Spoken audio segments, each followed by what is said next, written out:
Kia ora and welcome to this month's Tech Bytes. It's great to be here again. We had a month off, but now we're here with Rajesh Singh from Entelar Group. Really keen to have a chat. So kia ora, Raj. Thanks for joining us. Kia ora, Craig. How are you? Yeah, good, thanks. Hey, look, I'd just like to start with, I know you've got a big job, big day job now at Entelar, but would you mind introducing yourself a little, maybe a little description of who Entelar Group is now? Because many of our listeners won't have heard, who this new named organization is. Yeah, thank you, Craig. So I'm the CEO of Entelar Group. So Entelar Group is reasonably young. We're just 8 months old. We started in October last year.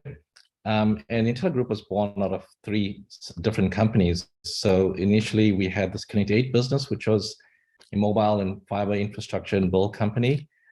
We had the old Entelar company, which was a IT services and distribution company.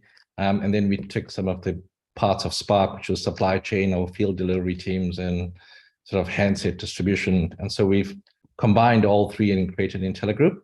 And some of the services that we do offer are design and build of mobile networks. So that's erecting towers as well as 4G, 5G upgrades. We lay fiber for some of our key customers. And then in terms of the mobile and handset distribution business, it's IT distribution, mobile handset distribution. And then we've got a IT services part of the business that we do IT services for LAN WAN installations, meeting room solutions. We also do some work in the utility space as well. So we do metering and modem swaps. And then lastly, we've got a fully integrated supply chain operation where we've got quite a few different warehouses in Auckland, Hamilton, Christchurch, and some many warehouses around the country as well. So like a one-stop sort of infrastructure build digital services company as well. Yeah, I can see a lot of opportunity in that space as well going forward. Yeah. So great place to be. But yeah. These conversations are about you. So let's go back to the beginning. I checked out your LinkedIn profile, obviously. You got your start in the working world in finance in a gaming company by the looks of it. So how did that come about and what was it like working in that environment in the late 90s? Yeah, look, I think, having a good finance background has really helped me along my way. But being in the gaming industry back in the 90s in South Africa was quite an interesting time. It was almost unregulated. So the company that I worked for, we did scratch cards and ran gaming shows. My day job was looking after the finances for the company, but during the weekends we used to have TV game shows, and I was one of the auditors on the show. I used to write up the rules for some of these shows as well. So a lot of variety in the role, but it also created a whole new environment for me to learn new things along the way as well. And then after it became a regulated industry, then I jumped ship and joined the telco world in 2000 and have been in telecommunications ever since. So I've got a finance background as well. So I'm an accountant by profession. But I found it interesting for about 18 months. And then I jumped into IT and telco as well. So I've got a bit of understanding, but it is incredibly helpful to have that background, isn't it? So just let's draw that out a little bit more. So how does a journey look like that takes you from finance and procurement to heading up this one-stop shop new company like Entelar? And I'm really interested in, talk us through some of the important decision points along the way. Well, coming into New Zealand back in 2009, I got into the world of procurement at Telecom, or Spark back then Telecom, which has given me a really good foundation in terms of the role that I'm in right now, and the opportunities that Spark has presented to me. So running the commercial team for a couple of years also gave me the opportunity to get involved in other things outside my role, and one of them was mergers and sort of acquisitions. I was part of the team that brought together the Connect 8 business. So it was initially a joint venture between Spark and Vocus, and over a period of time we acquired that whole company.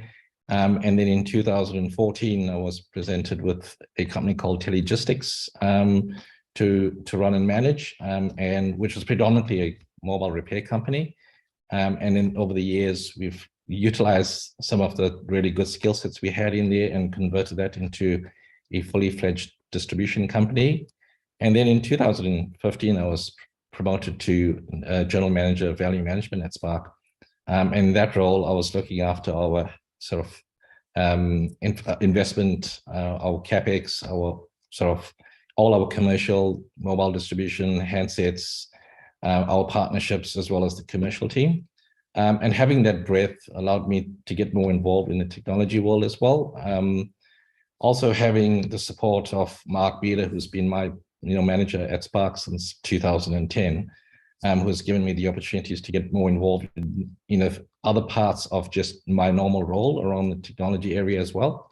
So when we decided to bring the different parts of these businesses together, it was an amazing opportunity for me to be given to lead out on the organization. So I had the background on all of these different parts of the business. Yeah, and look, this might be a bit of a leading question because it probably is, but you working in a large corporate, opportunities appear while you're there, don't they? And often they may not look like what you're doing now, but sometimes it's a great idea to take on something that's new and different. Got any piece of advice for people who might be listening, when they come across those sorts of opportunities? I would absolutely embrace it. Quite often, you get the best out of doing something out of the ordinary, and having a peer into something that you don't do every day provides greater insights in terms of what you can bring to the table. When we did get involved in creating Connect 8 as an example, I never knew much about fiber or fiber build for that matter. And having different insight and bringing that into the organization around creating a new company then, and then taking the skill sets that we've had there and formed, a mobile build company from there was quite interesting. So when opportunities do come about, there are further and better opportunities that are born out of that.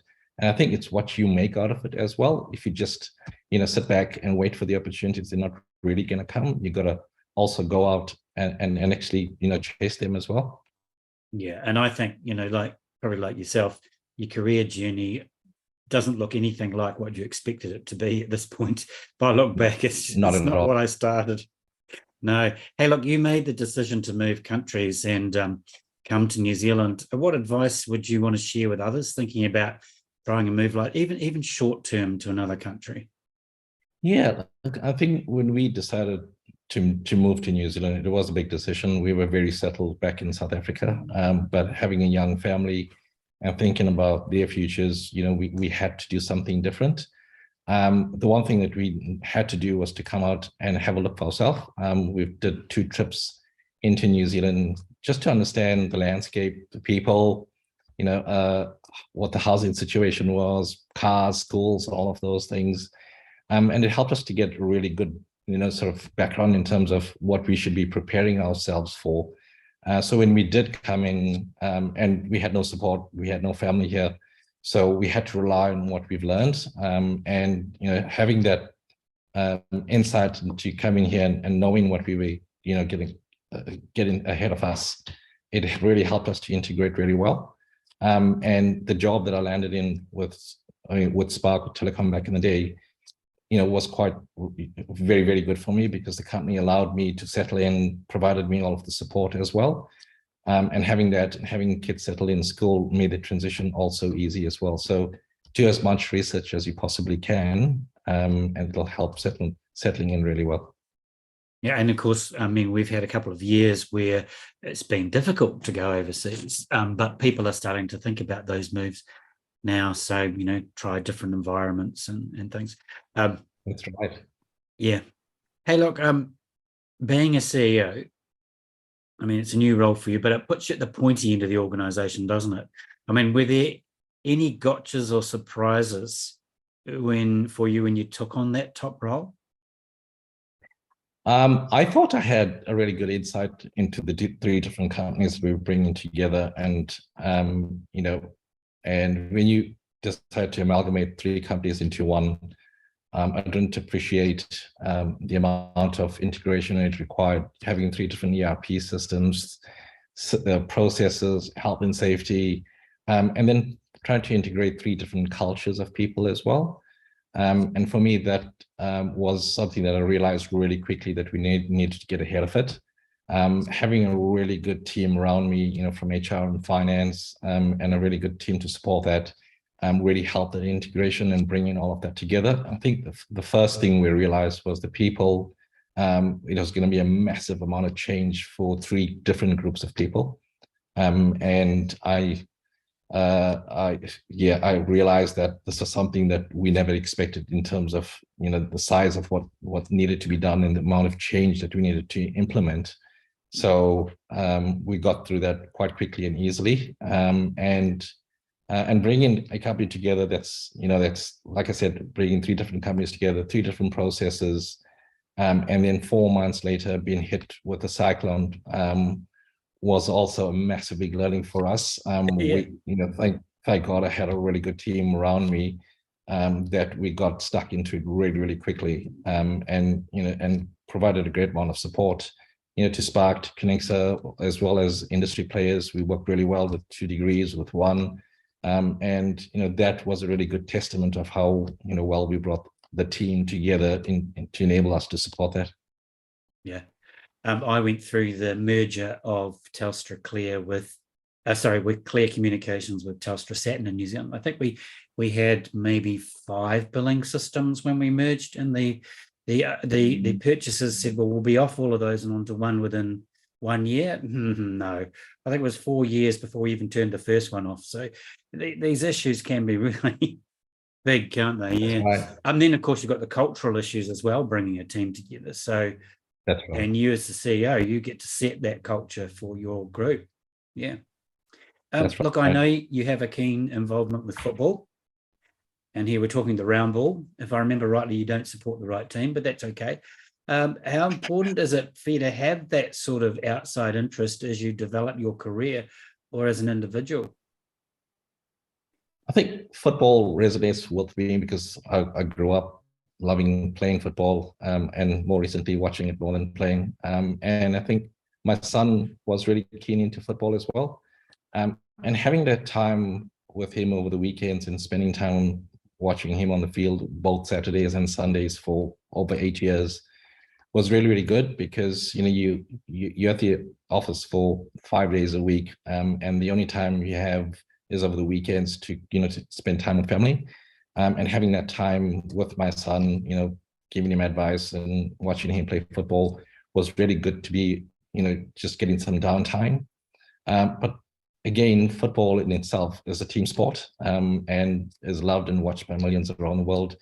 And I quite often bring analogies back into the office around team spirit, team sport, and how, working together as a team is quite important and very similar to football.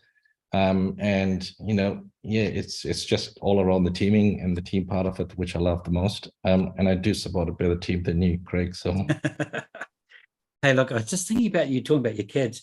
A good piece of advice to people: encourage your kids to take up cricket, because in summer that means you get to sit on the sideline for a whole day with your newspaper and a cup of coffee while the game takes all day. So it's a little less active than watching football. I know I try that, but we had to succumb to the weather during winter, watching it all weekend. Yeah. Just coming back to the technology industry, because as in your role as a CEO of Entelar, I mean, you are now one of the digital leaders in our industry and in our sector. And there's some specific issues that we're keen to work on. I mean, we know from all sorts of research that we have an issue around a lack of skilled staff in all sorts of technology, not enough women, Māori, Pacifica. I mean, as a CEO of a large organization and just generally as a digital leader, what sort of things do you think we can do to improve that situation? I think in our organization, we're quite unique. We hire people across a broad spectrum of skill sets. We have engineers right through to riggers that are climbing up towers, through to guys that are installing IT networks as well. When we started the company, we had 370 people, 55 different nationalities. So, but it's really hard to train staff when you've got a a BAU part of the business to run as well. We know this is a problem globally, right? Because only 27% in the digital world are women and only 4% Maori, or 2.8 in Pacifica. So we know that the percentages are really, really well, but we have a lot of mobile world build to be done over the next couple of years and upgrades. So we're taking a two-pronged process to get this underway. Initially, we don't have enough skill sets in the country, and we have a job to do. So we had to go abroad and bring on some of these skilled resources that we require.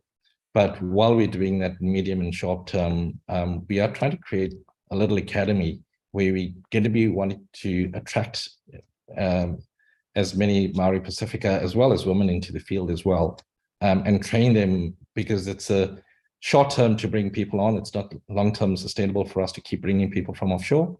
So we're starting a little academy to start to train people on these different roles that we have, and because we've got such a broad spectrum of those roles as well. And we've got one of the best sort of maternity benefits in the country, along with Spark as well.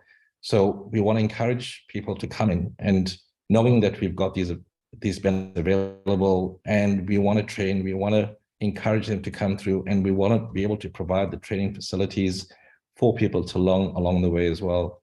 So we want to change how we advertise as well, because quite often when you advertise for roles, they appear to be targeting just a specific range of people or skill sets.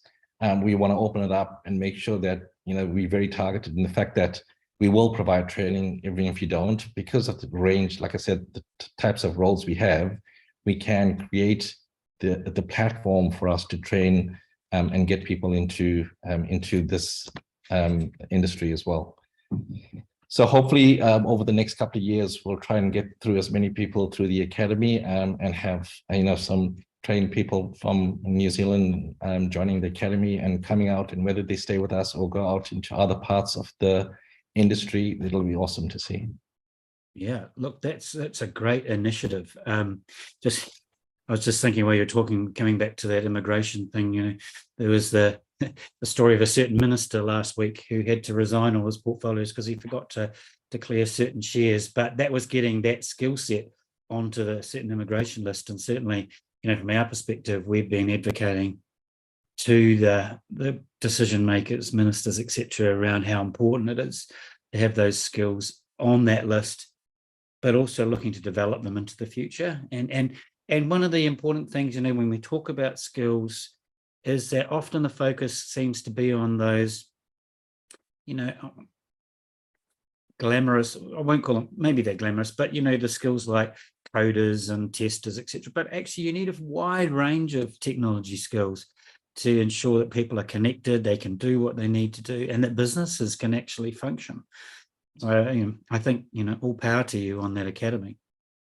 We've also just been working with some of the schools and more recently Manurewa College as well. So we're bringing kids in as well and doing holiday work and getting them sort of familiar with the types of roles that can be available after school as well. So that's something that we've started doing, and we're starting to see a great amount of interest coming through from that as well.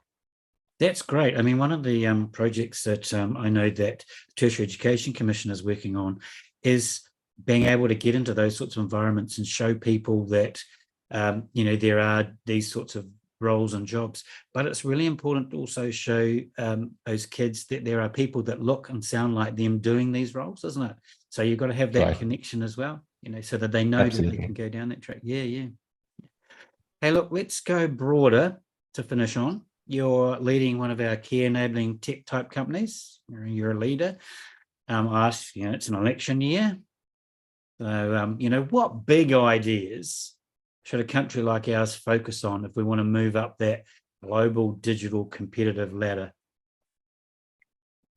Yeah, good question, Craig. So over the last couple of years, no, that's all right.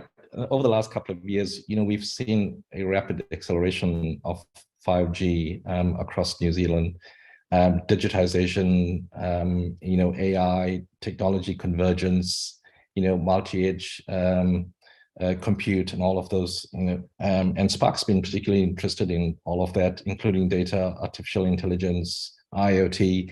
that's all in play at the moment. And I know all of the MNOs are working really well in terms of deploying 5G and creating the opportunity or the platform for these technologies to come up as well. I think technology can also add really good business value in terms of things that we don't normally do, like, field delivery and using sort of AI and using data to help drive more efficiencies across the business.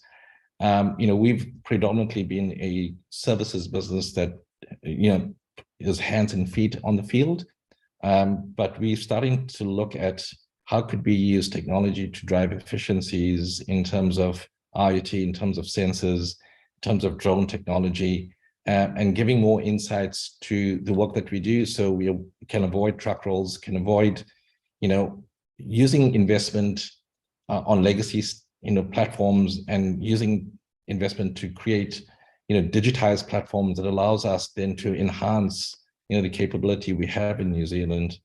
I think from our perspective, we want to try and introduce much more, IoT technology and platforms where MNOs can then, create those efficiencies and create efficiencies to invest in future technologies as well. Well, that's all fascinating. I mean, I've just sent out a document around our tech user summit coming later in the year, and I will admit to using ChatGPT to help me write the pitch that goes with it, and certainly at the consumer level, you sort of think about ChatGPT and those sorts of tools, but there's a lot of work going on in organizations and in companies like the Nokias and the Tech Mahindras and those sorts of companies around using AI to automate things. And I came across something the other day where I can't remember who it was, but they were looking to use AI to help automate the virtual build of a mobile network. So you just plug some things in. If you have the technology in place, plug some things in and it builds your network for you on the hard infrastructure. So there's some really cool stuff coming in that space, aren't there? Yeah, and we've seen some of that already with some of the MNOs we work with in terms of, lighting up sites as well. It's all pretty automated and happens quick and faster than it had been in the past. So and the this is technology the thing, yeah. And this is the thing from our perspective, why we've moved from being the telecommunications to the technology users group is because they're just intersecting all over the place now, aren't they? So, That's right. Streaming, connections, connectivity, networks, technology. I mean, you're an IT shop, really. So, yeah. Look, just thank you so much for your time. Just got any last comments or thoughts you'd just like to share with people? I think from an Entelar Group perspective, we're quite a unique company. I think New Zealand, probably Australasia. We have such a large field force that does things from building and designing mobile and fiber networks through to in-office LAN WAN installations, and then providing the tin to do that as well from a distribution perspective. And all of that different capability that we bring into the market, which gives us access to some of the best vendors in the world. We're starting to use really good technology to get smarter on how we do things and not just do it in the way that it's been done in the past. We are, actively recruiting in the organization. We actively want to be training, and in the organization itself, health and safety is really important to us as well. So, if you're thinking of getting into the technology world, like you said, Craig, you don't need to be coding or doing stuff behind the desk. There's a whole world of other areas of technology that you can start your career from. And if anybody's listening and is keen, just go in and have a look at our website and feel free to reach out. There are great opportunities that we have and we will be having in the future as well. Cool. Hey, thanks so much for your time, Raj. Really appreciate it. And thank you to everyone that's joined us today. If you want to watch this again, it'll be on our YouTube channel by the end of the weekend. And also you can listen to it again as a podcast. It'll be on every one of those channels, whether it's Apple, Google, Spotify, iHeartRadio, we'll blast it everywhere. So thanks very much. And again, and I hope to see you again, Raj, and perhaps we'll have you involved again in some other event that we're running. So thanks very much. Thank you, Craig. Looking forward to it.